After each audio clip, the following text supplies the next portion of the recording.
This program is brought to you by the Nat Perez Collections, Sabi's Emporium, Black Lakes Jewelry, Castle Bakes and Cakes, and Studio 52. Madam Sherrie Thompson, aka MamaLoo, is a sanitation advocate specializing in BCC, behavior change communication. She's the founder of Sunshade Energy, the Negawatt winner for energy efficiency in 2015. She continues to seek prototype development funding for this impact innovation. She worked with IntraAfrica Connect to promote intracontinental trade. As bilaterals and multilateral trade agreements are signed, she is still working to connect African countries for trade and increased economic growth. And on 4th December 2017, she became a Made in Ghana brand ambassador.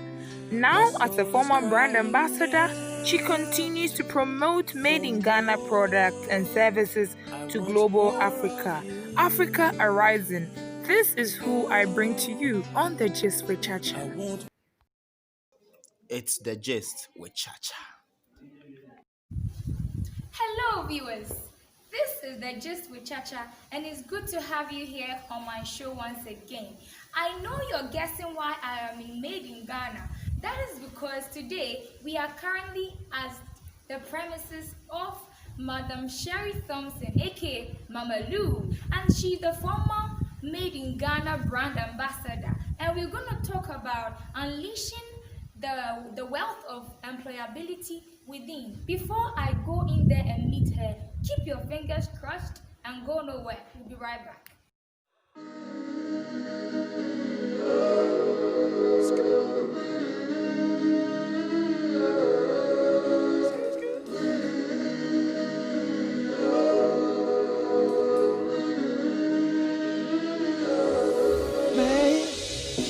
It gets so hard, just trying to figure it out, fighting down, trying to believe God, trying to watch the words in my mouth and stay on the route. Trouble come and go, even on the mountain high or the valley low, but never let your faith go. Woo! Never let your faith go.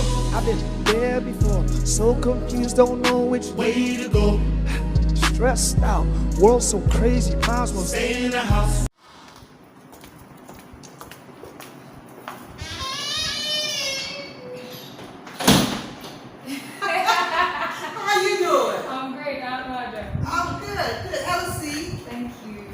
I love your outfit. Thank you so much. It's so made in Ghana. Just as yourself. I'm excited, you know. I'm really excited when people wear Ghana clothing. Wow. Ghana made goods, Ghana made products. It's Ghana made because it's important that we develop our own economy. It's true. Yeah? Yeah. We need to grow, we need to develop, so we're excited about that. So I know you told them I'm Sherrie Thompson. Yes, I did. And then I know you told them I'm also known as MamaLoo. Yes, I did. And it's LOO. Yes. Yeah, it's toilets. People like LOU, no, I'm into toilet advocacy, sanitation advocacy. So you better be putting a toilet in your home. Yeah. Don't build schools without toilets. We need toilets for the kids. That is true. It's very important. Today on The Gist with Chacha, I'm so blessed to have the former Made in Ghana brand ambassador, and she's Madam Sherrie Thompson, aka MamaLoo. It's really good. I like that one. That's my brand. MamaLoo is my brand. Wow. I like that. Okay. And today we'll be talking about unleashing the wealth of employability within. I know you would love to hear more, but let us go for a quick commercial break and we'll be right back.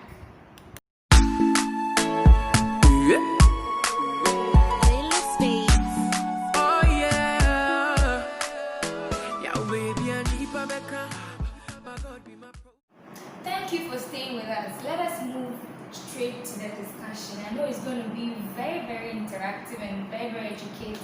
So, MamaLoo, Madam Sherrie Thompson, what is your definition of employability? Well, these are good questions because people come to me to ask me to find a job for them. So the first thing I ask them is, what are you able to do? And then they say anything. Oh my gosh. Anything is not the response you want to give somebody who potentially wants to hire you or wants to find a job for you. That doesn't give them an opportunity to understand what your skill set is. So you need to let them know what your skill sets are. What can you do? What are you good at? What are you passionate about? Those are the areas that you want to talk about when you want to say, I'm employable. Okay? So a couple of things. People always say they're communicative. You know, they have good communication skills. Ha ha ha. I always get them when they say that. So I've got a lot of mentees on different platforms, and sometimes they ask me to promote their goods, to promote them, to get them jobs, to get them something. And then, you know, I say, well, send the CV, let me see what's happening there, let me see what your skill sets are. And the first thing I see is good at communication. But you're on my platform and you haven't posted anything ever. Does that mean you're good at communication? Not at all. Not at all. Yes. Okay? So people look at stuff like that. We look at stuff like that when we look at your CV. If you say something and we see some other behavior, then you don't really know what communication is. Okay? So that's a part and parcel of some things that you need to look at. If you say you're teachable, well, people are looking for employees that are teachable. We want to be able to train you to do the job well. But if somebody tells you something and you're always arguing with the person, that's not the way we do it in Ghana. Uh-oh. You're not teachable. Okay? Know that people know how they want to run their business. People know how they want to interact with customers, okay? And so if you're being employed in the hospitality industry, you better be hospitable. Yeah. You better be somebody that can attract customers, that can keep a customer coming back over and over again, okay? If they come in and you look like you're bothered, then you're not employable. You're not employable. Okay? So how does one get the employability skills? And again, I train people to sell because I happen to be a good salesperson. I'm a top producer. I was when I was in the States. I've come to Ghana. I've been here 24 years. And for the most part, life in Ghana is a sales job. You really have to sell yourself on the good here.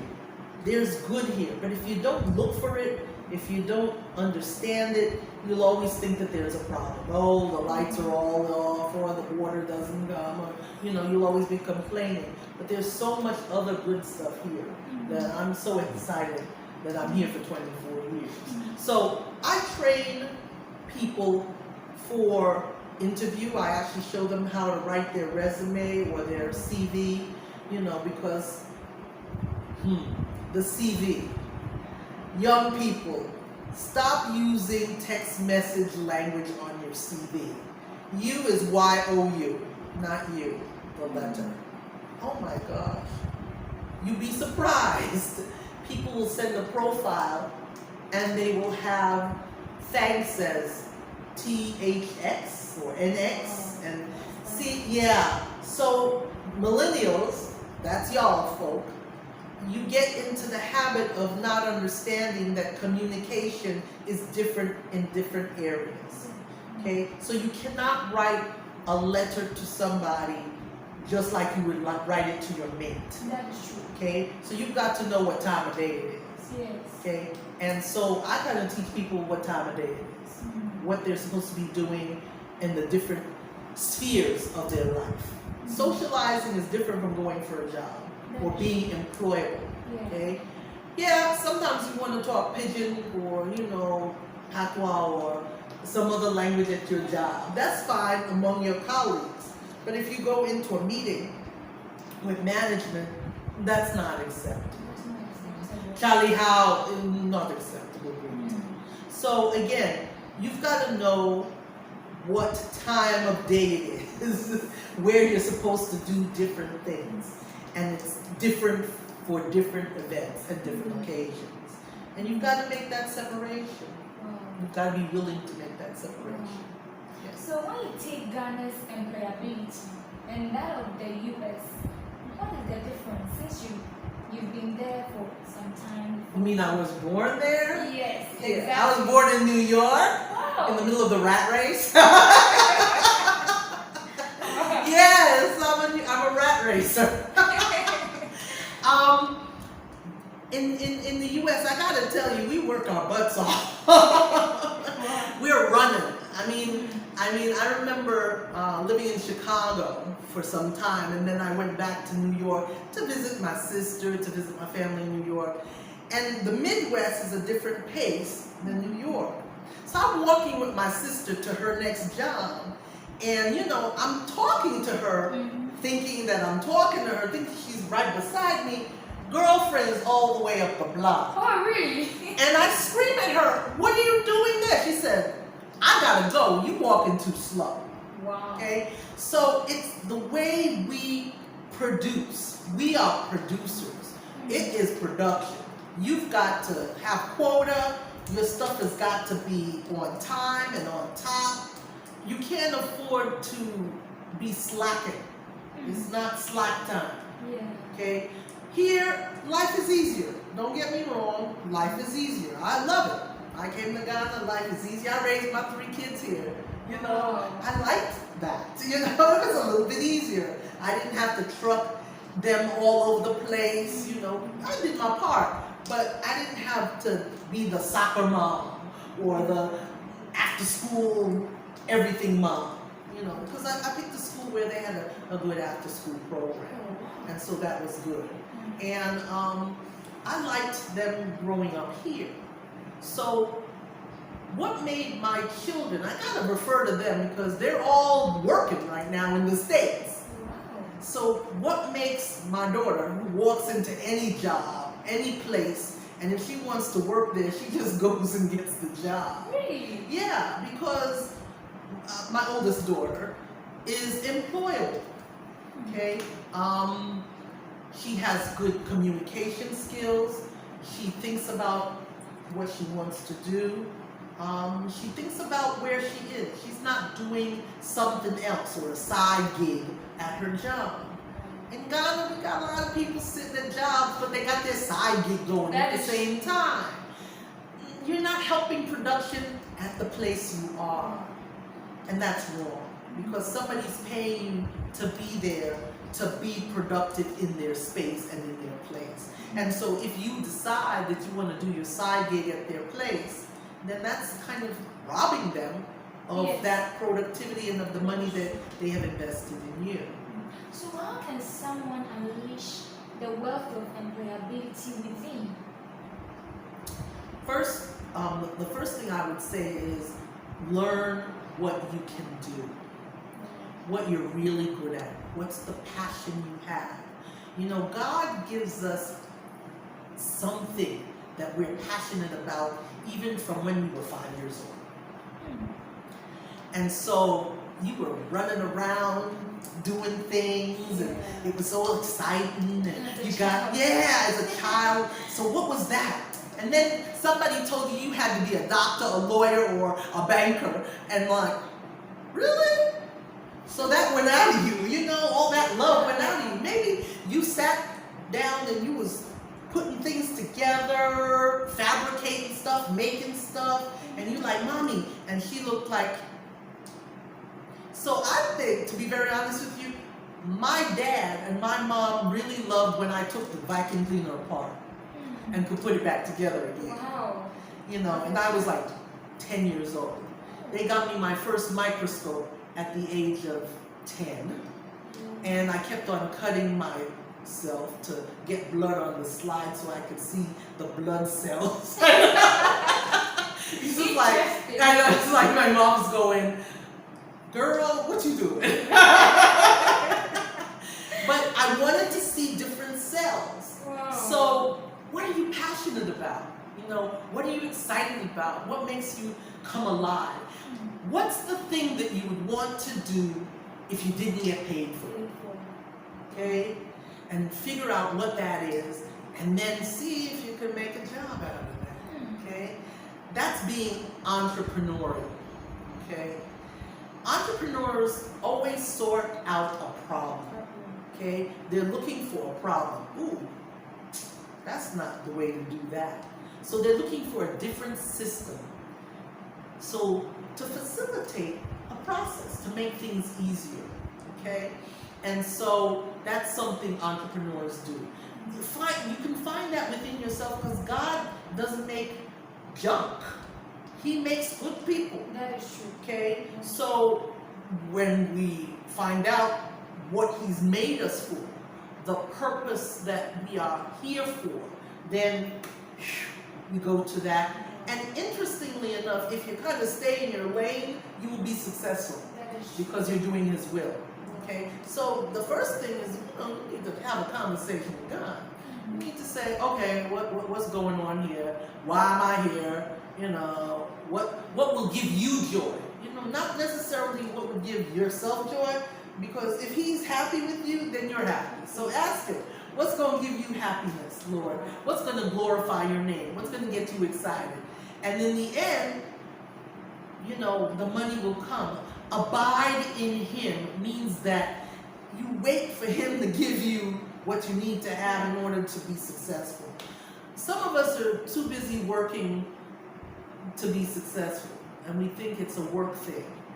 Abiding does not mean working that way.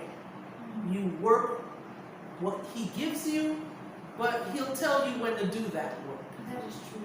See, I did not always do this. Oh, I'm the child that goes ahead of the plan, which is why probably most of the time I'm asking for the plan, and He's like, nah, I can't give that girl the plan. She be like acting like she came up with the plan. You know, so you have it. It's inside you. It really is. I spend a lot of time with young people. You know, I see their ideas. I see what they have, and they hit or they miss. And if they miss, then I'm like, okay, what were you really wanting to say with this idea? What were you really wanting to communicate with this idea? Okay? And if it's missed, then I say, well, you missed it. I'm very honest with them. Oh, didn't get it. It's not correct, not happening. Let's see if we can go through the process together. So there's a little bit of wanting to be, hand-holding is very important. And a mentor does a little bit of hand-holding. We don't do the whole thing. Okay? We're not here to do the whole thing. It's true.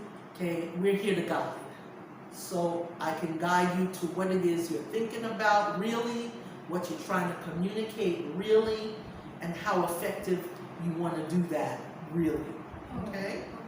So the ability to work under pressure is one of the employability skills. But to be frank, that statement is relative. So in your opinion, what does working under pressure mean? Okay, so, wow. I'm just hoping that the person that had this conversation with me doesn't see this. But I had somebody tell me that just this morning. I'm giving them pressure. And, you know, when you're trying to give somebody work and give somebody money, the last thing you want to hear as a customer is that you're pressurizing them. What you want is to know what is going to be done. Yes. Okay? When is it going to be done? How is it going to be done? So 2 weeks ago, I called for a certain thing. I called this morning again because I wanted the things, and I'm like, okay, you know, are they ready? Can I come and pick them? What's happening with that?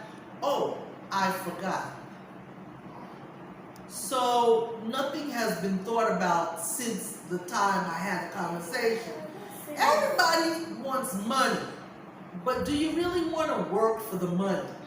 Do you really want to have the money with even the pressure? Because making money is a pressure situation. It means that you've got to perform. What I find here is that people want the money, but they don't want to perform. Okay? It's like you're supposed to just give it to them. It's a donation. Here, let me give you that. Let me dash you. Hey, people like dash you. Let me dash you. No, you don't have to work for it. Let me just dash you. No, that's not the way life is. It's not always about the dash. Okay? And so when people think that texting on the job, doing Facebook on the job, watching telenovela on the job, they should be getting paid for that. I'm like, no, that's not being employable. That is true. Okay? So there needs to be a mindset change on what productivity is and what it means to be productive. We're here in the middle of COVID and people are working from their home. Yeah. And I'm just wondering, how effective is that? How productive is that? Do you have the office set up so that nobody disturbs you? What have you done in your home to make working from home really productive? There you go. So you've been in Ghana for some time now. 24 years. 24 You better say years. the 24 years. Yeah. 24 years. Can you kindly share the attitude of Ghanaians towards work based on your observation? Hey, me, I'm coming from a Jamaican family. My parents were Jamaican. Oh, really? That's pressure. That was pressure. I was 17 years old when I went to Cornell University. That's pressure. They didn't really accept substandard. They always talked about being excellent, doing the best. It's not like they wanted to pressure me into being a doctor. I actually wanted to be a doctor. Okay, but when I got to school and saw all the other good things that I liked, I'm like, get this gig. Neurosurgeon, leave that for Ben Carson. I got excited about so many things. University's crazy. You can just do everything, And I'm one of those people, I like to do everything, So I learned this, I learned this, I learned this, I learned this. Whew. Whew. I was like, yeah. Oh, I really loved going to university. So I'm kind of like that now. I don't think I just do one thing. In fact, I don't. I do a lot of different things. So one of the things about employability is being able to take from the different facets of what is available to you in life, learning things. People want to know, did I learn a Ghanaian language?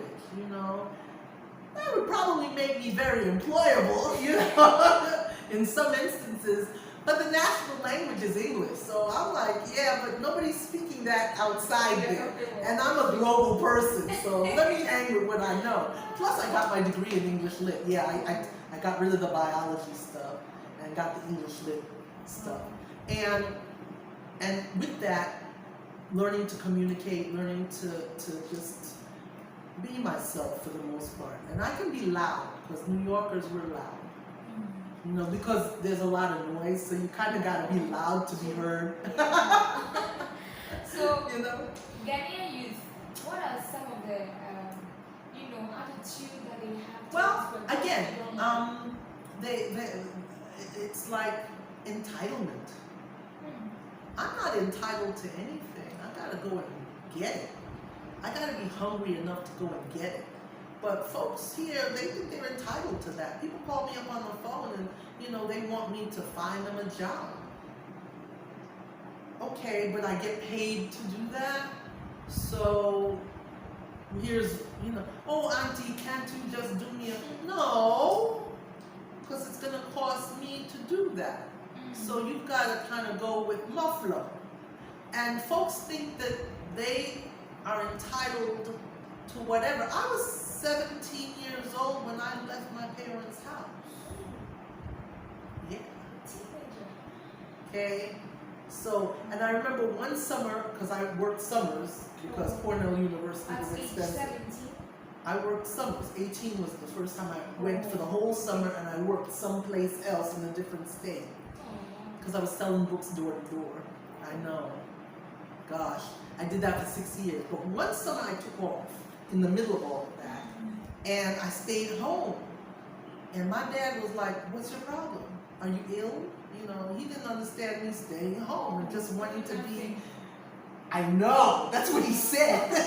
But I was reading and I was learning, but for him it was doing nothing. Wow. You know, and I'm like, see, Jamaican parents, very, you know, whoa.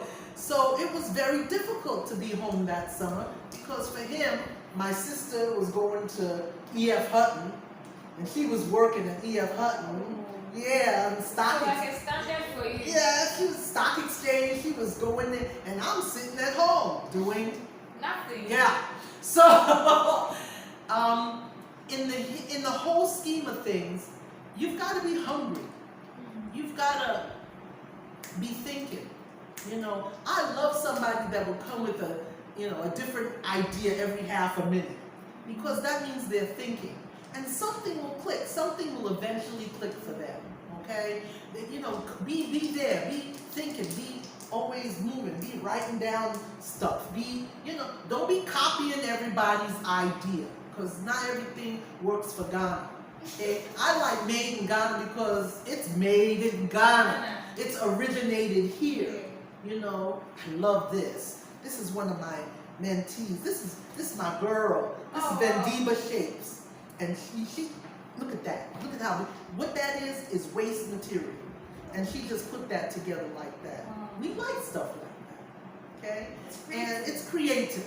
What you got on? Go ahead, let her stand up. What you got on? This is made in Ghana. This is lovely. It's creative. This is us, okay? So if we're going to be the type of people that are productive, we've got to love what we do. We've got to love what we make. We've got to love what we grow. We've got to love what we buy. We've got to love us. And our youth, they don't love us. What is this, America? America. Oh my gosh. Oh my gosh. Why? Ade. Ade, wow. Huh? It's amazing. It's amazing. Okay? We need to kind of flip back on that and see where that problem started. And we got to, nix that. I liked learning Azonto. That was amazing to me. It's like, and so when everybody started like, wow, this is us. This is new. This is original. This is like, I always be cutting the bread. Yeah. Cutting the bread. I like cutting the bread. Because I like eating the bread. Wow, this is getting so interesting. But we have to go for a quick commercial break and we'll be right back. Hi there. Are you looking for the best and delicious cake for that special someone? Are you wondering where to get the right package for your friend's birthday? And also get all these decorations for that special birthday party?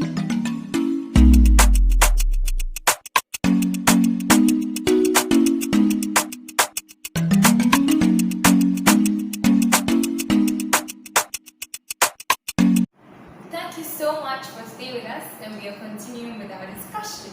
So, Madam Sherrie, what are some of the setbacks that prevent someone from unleashing the employability skills? Other people's expectations. If you are operating under somebody else's expectations, you don't have your own expectations. You don't know what that is. So, for example, my parents want me to go into medical school, but I would rather do something else. Well, you go ahead and you go doing all the pre-this and the pre-med and the pre-this, but it's not anything that is going to be exciting for you because it's not something you want to do.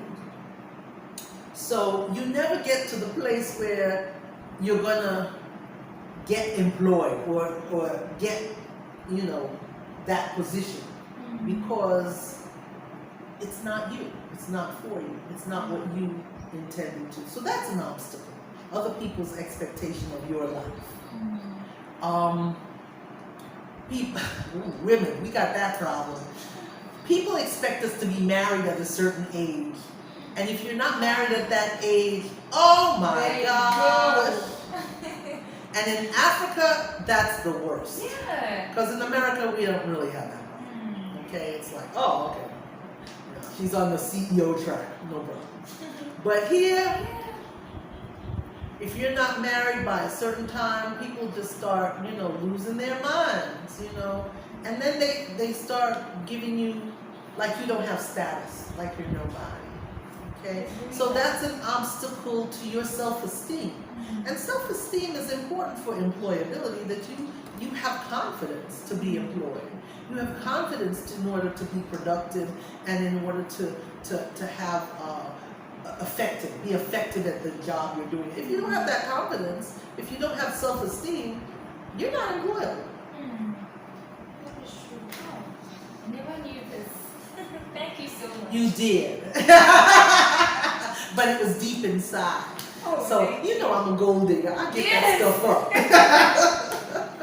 So, looking at Ghana's economy as we speak, do we need employability or we need entrepreneurship? Ooh, good question. Both. Both. Yeah. We need more industry. And when I say more industry, more manufacturing, making our own. Okay? So we need skills in the vocational, you know, the technical, the fabrication area, making stuff, putting things together. Those are the skills we need. Okay? And that we need factories. We need entrepreneurs that say, we're gonna do this, so let's put this factory together so that and employ these many people to put that together. Yeah, we need that. We're looking forward to those kind of things. We've made strides, and especially some of our young people. Shout out to, can I do a shout out? Of course. To a young person? Of course. Zako. You know, young man used his money, school money, put together, I remember when I first met him, you know, he had these small bags of charcoal that he, you know, done out of coconut shells.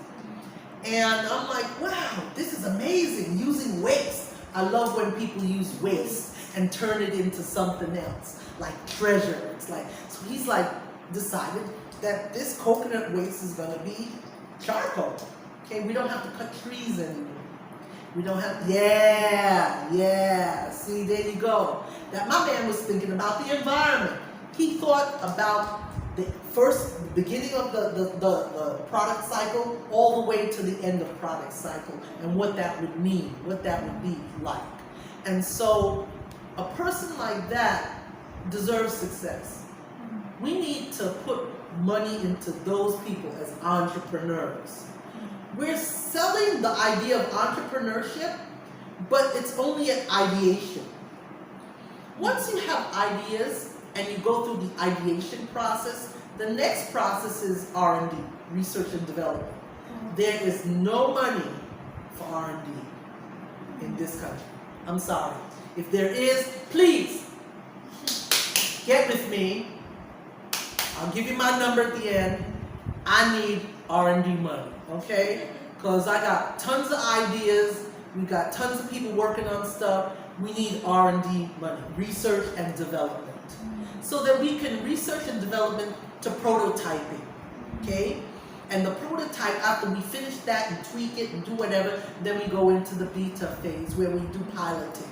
So that we actually go into the process of putting that product or whatever it is to the test.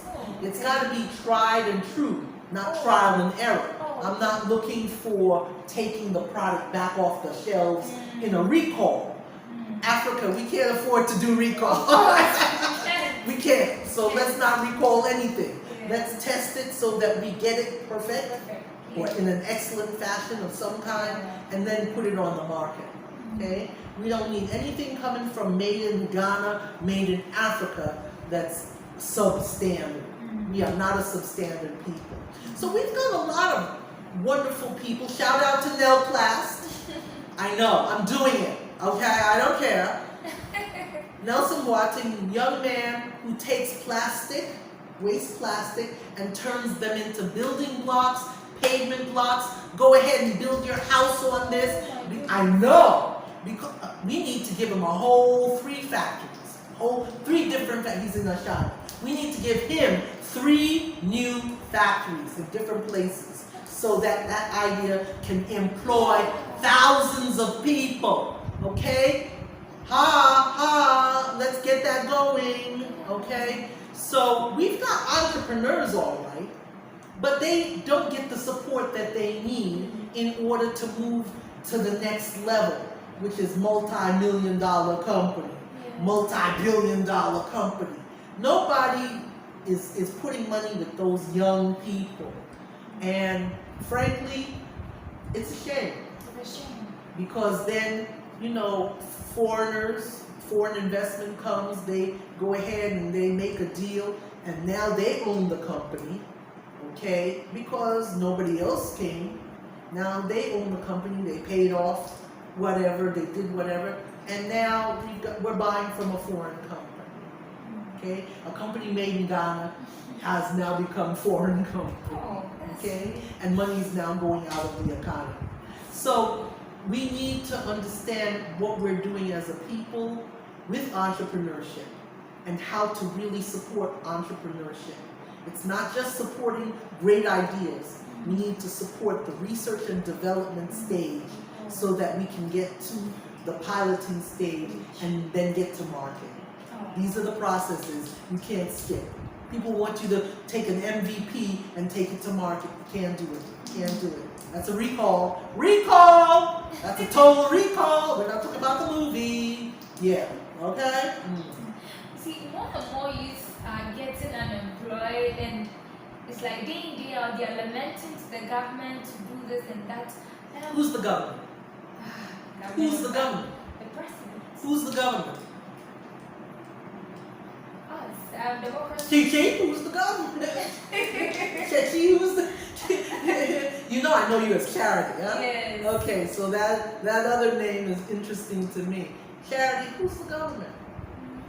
The president of that? No. You're the government. Wow. I am the government? Oh, okay. My thumb power. Oh, okay. Oh. And you're coming up to that time pretty soon. If it's not happening for you with what's going on right now, express yourself. Wow. Okay? But apart from having that opportunity to vote and change administrations, you also have the power to enforce and put into action and initiatives that help you all as young people. You're youth. You kind of actually run the country if you don't know your numbers right now. So, you have agendas. Where is the youth manifesto? Okay?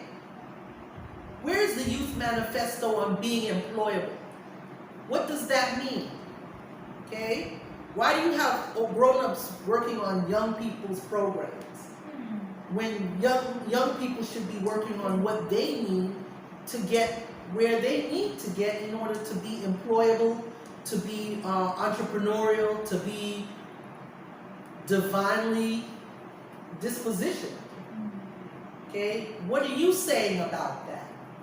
Why are you waiting for government to say anything for you? You are the government. Say it for yourself. I am the government. You're the government. Say it. I am the government. I am the government. Okay? Yes. Say it for yourself. I am the government. Okay?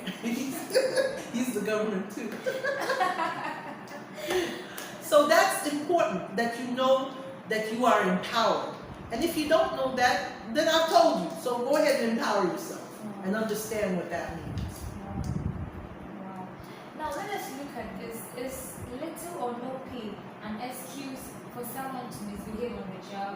Oh, no. You're not in that kind of economy where you can misbehave. Here's the deal.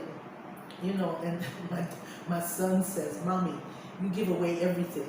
You know, you do everything for free, you know. And he said, you know, because he's my son and he makes money. Yeah. So he told me, you know, if you don't stop giving away, I'm not going to send you anything. And my son sends me stuff because, you know, my birthday's coming up. Yes. Yeah, next week. Yes, you can't wait. Yeah. And he'll be sending me money. Hallelujah. Amen. You know, and he said, well, if you're going to do that, then I'm not going to send you anything. And what he means is this. You need to know your worth. You need to know your worth. You need to know your value. You can't be giving away stuff all the time. But I just said something. How in the world do you expect to get more money if you take up your phone and you start WhatsApping people on the job? Do you feel that people don't see that you're doing that? It's not lunchtime yet. It's not lunchtime. Okay? So you can't be doing that. When you're on the job, you gotta be on the job. So, if you feel that you don't do that, you don't Facebook, you don't WhatsApp, you're doing the job, and you're doing the job in the excellent way that is expected of you, then you can go ahead and negotiate for a raise in your salary. Oh, I used to negotiate all the time. I'm like, you know what? I practically run this place. You know, why is he getting the money and I'm not getting the money? Sweetheart, they understood that, okay? And my position would change, especially in sales. You know, because it's easy for people to see your productivity in sales. Yeah. So if you're doing like 150% of productivity, you know, they give you a quota. And then you're over the quota by 150%. That means that they need to pay you that. Of course. Okay? Over quota. So the way we do things in the States, you have the base salary, then you have commission, because I've always worked commission jobs. And then you have bonus. And bonus was because your sales was 150%, 200% above what they thought that they could expect from you. They gave you a quota of $100,000 for the month in sales, and you give them $250,000 back.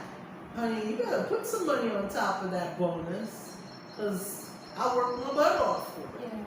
So if people would change the way they structure salary here to include quota, to include productive increment, you know, and then your bonus is not something that is required, it's something that comes from profit sharing.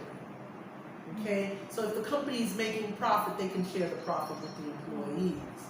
But if the company didn't make profit, you can't. I can't give you a bag of rice at Christmas time because we just can't do it. Yeah. You all weren't productive enough. Stuff didn't happen here. Yeah. Okay? So it's not, we in the hole. Okay? So you're going to have to find your rice someplace else. So all of that to say, people expect the dash. And people, when they expect the dash, then management doesn't really feel the need to put anything on top.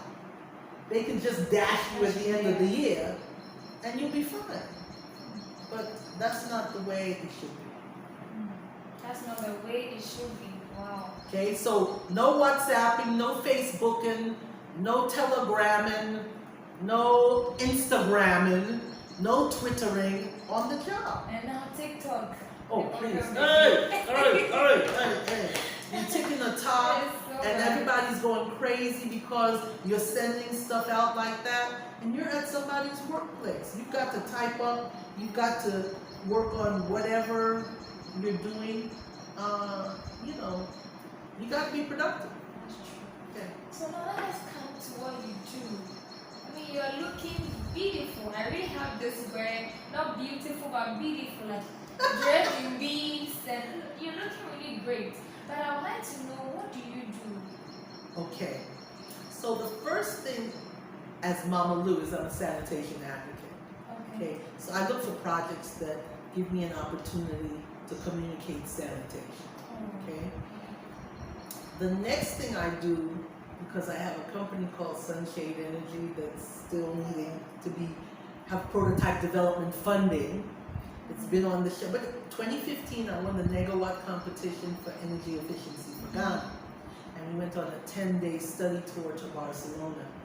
I thought, all of that, I'd come back and somebody just dropped that money in my lap. It hasn't happened. So, boom, that's, it's there. One of the companies that needs to have that money. Then I started another company. I just start companies. And I gave that to some young men.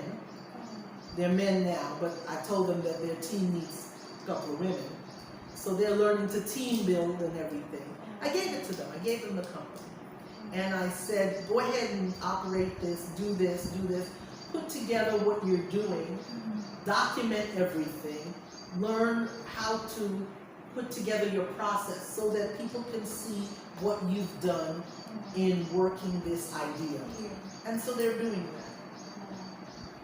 Then I came up with another company. This is mine. We're not going to unveil it beforehand. Okay?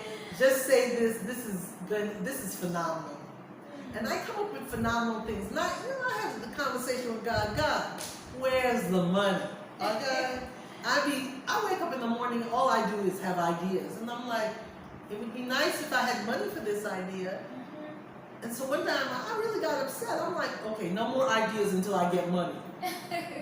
When you talk to your Father in heaven like that, you think He might answer, positively to your request.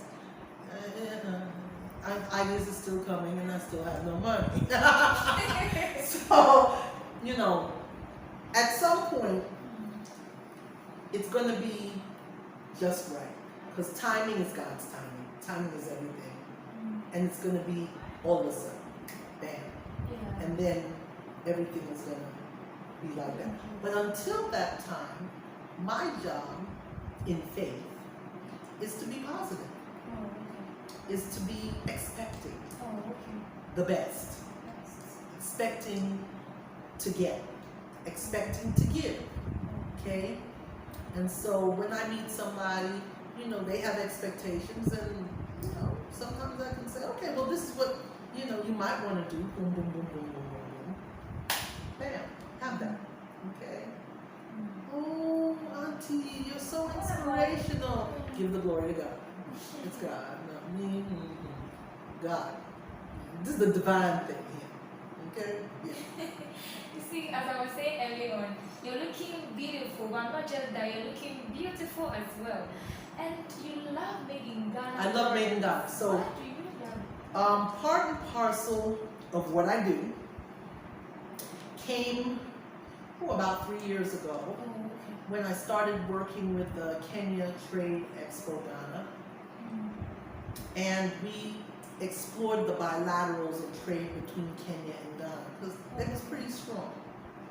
We have Kenyans here doing business. We have Ghanaians there doing business. We would like more Ghanaians over there doing business. And then when all of this came about, where Ghana was picked as the secretariat for the Africa Continental Free Trade Area, we're like, we did work, and people heard us. Obviously, it was happening, but it was happening a little slow. So, influencers get up in there. They're calling me an influencer now. Wow. It's not influenza. It's not like I'm going to make people sick. But influencer. We get up there, we talk, we say what we need to say. We hope people are listening, and they move things forward. Made in Ghana is what I do now, and it's for trade. It's for us to understand that we need to make stuff to trade. We can't sit here and be a buy and sell nation for another nation. So you buy things from China and you're selling things from China. You buy things from U.S. and you're selling things from the U.S. We need to make things here. We need to sell things, and we need to buy our own. That is how economies will grow.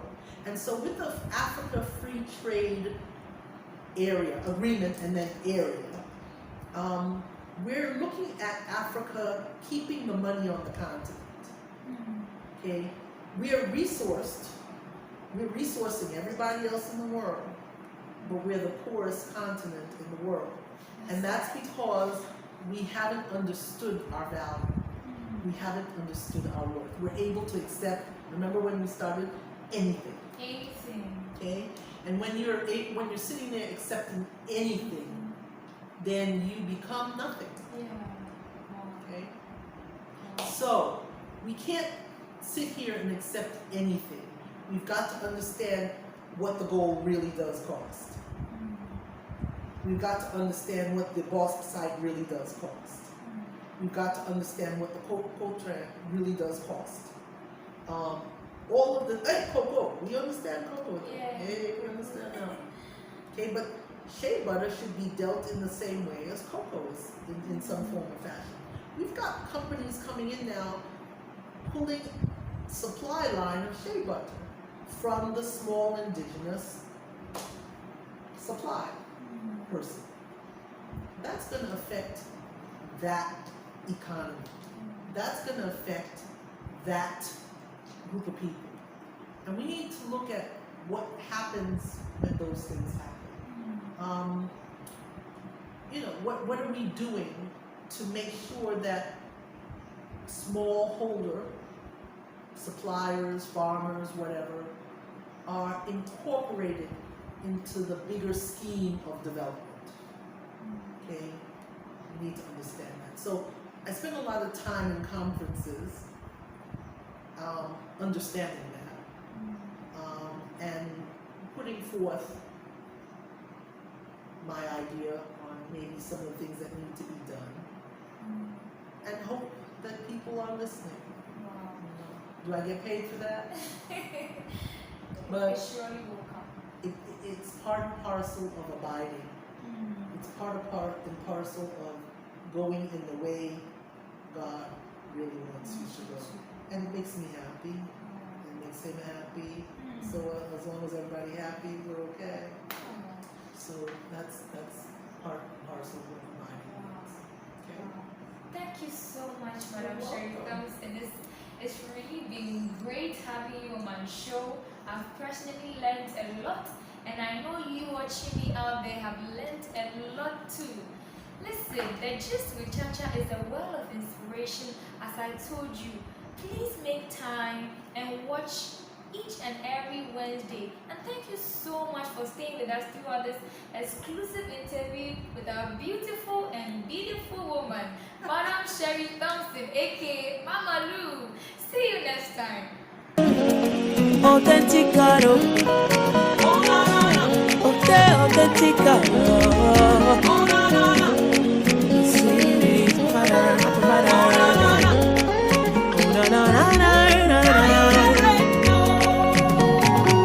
I serve a living God, oh, even the devil knows, say not true.